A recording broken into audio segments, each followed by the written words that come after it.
Hello दोस्तों, स्वागत है आप लोगों का फिर से एक बार हमारे इस यूट्यूब के चैनल में। आज का जो वीडियो है बहुत ही ज़्यादा इंपॉर्टेंट होने वाला है उन सारे स्टूडेंटों के लिए जो भी ग्रुप डी की तैयारी कर रहे हैं। आज मैं आपको बताऊंगा कि आपका मैथ का स्ट्रेटेजी क्या रहना चाहिए, आप कैसे पढ़ें कि आपका 25 में 25 मार्क्स ला सके।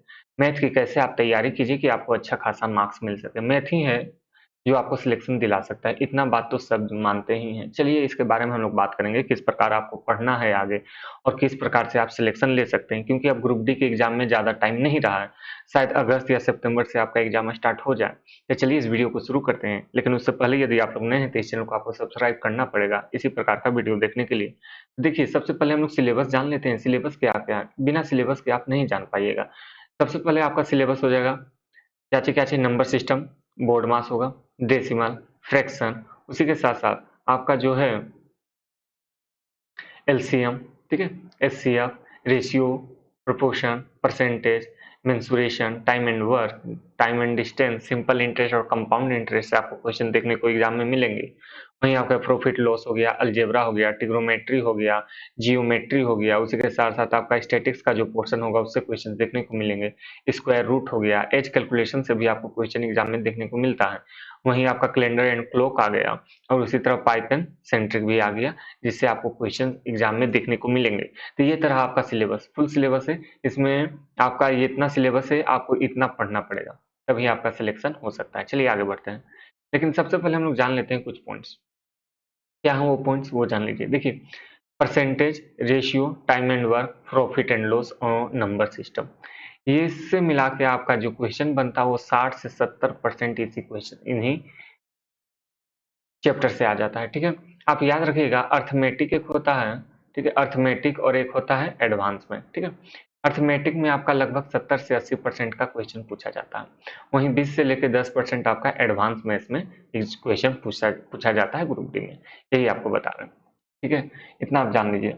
ये जो परसेंटेज है, रेशियो, टाइम एंड वर्क और प्रॉफिट एंड लॉस, उसी के साथ साथ नंबर सिस्टम, ये आपका लगभग लगभग 60 से 70% आपका एक पोर्शन कंप्लीट करता है। यदि आपका इसका तैयारी है तो आप अच्छा खासा नंबर एग्जाम में उठा सकते हैं। लगभग लगभग आपका 15 से लेकर 16-17 क्वेश्चन तक आपको सिर्फ यही 5 चैप्टर देखने को मिलेगा। ये जो परसेंटेज है इसको आपको बहुत बढ़िया तरीका से करना है, क्योंकि इसका आगे बहुत ज्यादा यूज है। आपका एवरेज में एक क्वेश्चन देखने को मिल जाता है, आपका सीआईएसआई में भी इसका क्वेश्चन देखने को मिल जाता है। रेशियो प्रोपोर्शन का, मिक्सचर एलिगेशन से भी रिलेटेड क्वेश्चन आता है, इसलिए आपको परसेंटेज बहुत बढ़िया तरीका से कर लेना है। यदि आपका परसेंटेज का पोर्शन कंप्लीट हो गया, बहुत बढ़िया से कर लेते हैं, तो आपको आगे इन सब में कुछ भी दिक्कत नहीं होने वाला है। आप क्वेश्चन जल्दी जल्दी कंप्लीट कर सकेंगे। चलिए इन सब को पढ़ना कैसे वो भी आपको बताऊंगा। साथ ही साथ में आपको बता दें, एचसीएफ, एसआई, सीआई, मेंसुरेशन और ट्रिग्नोमेट्री, इससे लगभग लगभग आपका 20% क्वेश्चन पूछा जाता है एग्जाम में। ठीक है, हम लोग परसेंटेज में बात कर रहे हैं, यानी 100 मान लीजिए, यदि 100 क्वेश्चन है तो उसमें से 20 क्वेश्चन लगभग इन पे पूछा जाएगा। लेकिन आप 25 का 20% निकाल सकते हैं, कितना होगा, इतना तो आप लोग समझदार होंगे हैं। लगभग 5 क्वेश्चन आपको इन 4 में से देखने को मिल सकता है। ठीक है, आगे बढ़ते हैं। तो अगला है algebra, fraction decimal, as calculation, statics और स्क्वायर एंड रूट। इससे आपको लगभग लगभग 10% का क्वेश्चन देखने को मिल जाता है। ये तो आपका लगभग लगभग तय हो गया। 10 से 15% का आपको यहाँ से क्वेश्चंस देखने को मिलेगा। ये सारे इंपॉर्टेंट टॉपिक है जो आपको मालूम चल गया होगा कौन कौन इंपॉर्टेंट टॉपिक है। इंपॉर्टेंट टॉपिक में सबसे ज्यादा ये हॉट चैप्टर भी आप इनको कह सकते हैं। इनसे आपको क्वेश्चन अच्छा खासा देखने को मिलेगा। चलिए, ये तो रहा सिलेबस और चैप्टर के नाम जो जो बेहतरीन है, जो जो आपको एग्जाम में ज्यादा क्वेश्चन दिलाएंगे। लेकिन पढ़ना कैसे है, तो पढ़ने का कुछ है, आपको याद रखना है, प्रैक्टिस लिमिटेड क्वेश्चन, यानी आपको लिमिट क्वेश्चन लगाना है। ठीक है, ऐसा नहीं है कि क्वेश्चन लगा रहे हैं लगा रहे हैं लगा रहे हैं, वैसे नहीं। आपको लिमिटेड क्वेश्चन में लगाना है। मान लीजिए आप टाइप 1 का क्वेश्चन बना रहे हैं, ठीक है, टाइप 1 का, तो इसमें यदि आपका 50 क्वेश्चन था, आप 50 का 50 नहीं बनाएंगे। आपका 5 या 10 क्वेश्चन में ही यदि आपका कॉन्सेप्ट क्लियर हो गया तो बस आप रुक जाइए। अब आपके पास ज्यादा समय नहीं है कि आप इतना पढ़ पाएंगे। ठीक है, आपका 5 से 10 क्वेश्चन बन गया, आपका कॉन्सेप्ट क्लियर हो गया, बस इतना में ही आपको रुक जाना है। आगे बढ़ते हैं। जो दूसरा पॉइंट है वो है हमारा प्रीवियस ईयर का क्वेश्चन। देखिए, प्रीवियस ईयर का क्वेश्चन बहुत ज्यादा इंपॉर्टेंट है। बहुत लोग कहता है कि प्रीवियस ईयर का जो चैप्टर होते हैं, क्वेश्चन होते हैं, वो रिपीट नहीं होते। लेकिन आप याद रखिए, कॉन्सेप्ट रिपीट होता है।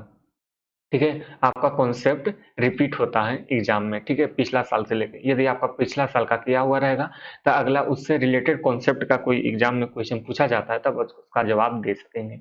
ठीक है, दूसरा पॉइंट आपका क्लियर हो गया होगा।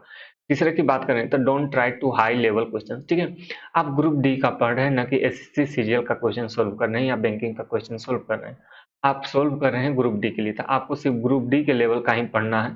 ये नहीं कि आप ले लिए आर एस अग्रवाल से मान लीजिए आप पढ़ रहे हैं तो हाई लेवल का क्वेश्चन बना रहे हैं, जो सीजीएल में पूछा जाता है, जो बैंकिंग में पूछा जाता है, आपको वो सब का नहीं बनाना है। आपको जो बेसिक बेसिक आपको लेके चलना है, बेसिक टू मॉडरेट जो भी क्वेश्चन रहते हैं आपको उसको देख के चलना होगा। देखिए हाई लेवल से 1 या 2 क्वेश्चन पूछ सकता है, इसमें दो राय नहीं है।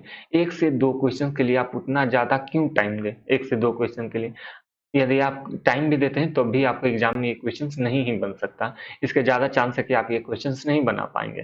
ठीक है, आप क्वेश्चन देख के ही डर जाएंगे कि ये तो बहुत हाई लेवल का है। इसलिए आपको ध्यान रखना कि आपको सिर्फ और सिर्फ अपना जो भी है ग्रुप डी का पोर्शन है उसके अनुसार पढ़ना है, या आप इजी बेसिक टू मॉडरेट ही रखिए, एडवांस में जाने की जरूरत नहीं है। चौथा पॉइंट आपका हो सकता है फोकस ऑन क्वालिटी, ठीक है, आप फोकस क्वालिटी पे कीजिए, आप अपना कॉन्सेप्ट क्लियर करने पर रखिए। ये नहीं कि आप क्वेश्चन बना रहे हैं, ठीक है, क्वांटिटी पे आपको ध्यान नहीं देना है कि इन क्वांटिटी में मतलब हो गया कि आप 100 क्वेश्चन 200 क्वेश्चन एक चैप्टर से बना रहे हैं, ऐसा नहीं है। या सिर्फ आप टाइप 1 टाइप 2 टाइप 3 टाइप में से भी आप 100 क्वेश्चन बना रहे हैं, ऐसा नहीं। आपको क्वालिटी पे ध्यान देना, आपको अपना कॉन्सेप्ट क्लियर करना है, ना कि आपको क्वेश्चंस का संख्या बढ़ाना है, ठीक है। और पांचवा पॉइंट है एडवांस। एडवांस मैथ में देखिए, एडवांस मैथ्स में ही जाहिर सा बात है कि इससे जो क्वेश्चंस यदि आपसे बनते हैं यही आपका क्वेश्चन एक्स्ट्रा रहता है, इतना तो सब कर लेता है, ठीक है। एडवांस मैथ के अलावा सब कोई कर लेता है, एडवांस मैथ ही कुछ कुछ करना पड़ता है, ठीक है। तो एडवांस मैथ के लिए आपका सबसे बढ़िया आपको बताते हैं सोल्यूशन, वो है प्रीवियस ईयर का क्वेश्चन। बस प्रीवियस ईयर का क्वेश्चन जो भी एडवांस का है आप उसको कर लीजिए, उसके अलावा जो भी इसके बेसिक हैं उसको आप जान लीजिए, और साथ ही साथ में जो फॉर्मूला होते हैं एडवांस मैथ के आप उसको याद कर लीजिए, ठीक है, फॉर्मूला। इतना पे ही आपका काम चल जाएगा, ठीक है। इतना आपको ध्यान रखना है, ठीक है, इतना आपको ध्यान रखना है कि कैसे कैसे आपको पढ़ना है। ये 5 पॉइंट आपको ध्यान रखना है, ठीक है, जिससे आपका एक कॉन्सेप्ट आप क्लियर, सीधा सीधा आप बात याद रखिए, आपको कॉन्सेप्ट क्लियर करना है, ना कि क्वेश्चंस का ढेर लगा देना बनाना। और प्रीवियस ईयर का क्वेश्चन आप याद रखिए, सबसे ज्यादा इंपॉर्टेंट है, आपको प्रीवियस ईयर का क्वेश्चन डेली करना है, ठीक है। जो भी चैप्टर उठा रहे हैं उसका डेली आपको प्रीवियस ईयर का क्वेश्चन करना ही करना है, ठीक है। क्योंकि अब एग्जाम में ज्यादा समय नहीं रहा, एग्जाम अब आपका स्टार्टिंग होने वाला है, जो अगस्त या फिर सितंबर से आपका एग्जाम स्टार्ट हो जाएगा, इसलिए आपको बढ़िया से तैयारी करना है। चलिए इस वीडियो को अब हम लोग खत्म करने पे आ गए हैं। यदि आपको यह वीडियो पसंद लगा हो, आप इस चैनल को सब्सक्राइब भी कर सकते हैं और अपने दोस्तों के साथ इस वीडियो को शेयर कर सकते हैं यदि आपको अच्छा लगा हो, और आप लाइक भी कर सकते हैं। चलिए इस वीडियो को खत्म करते हैं, लेकिन यदि आपको यह वीडियो फिर से कर रहे हैं, यदि अच्छा लगा हो तो आप चैनल सब्सक्राइब कर सकते हैं। Thank you.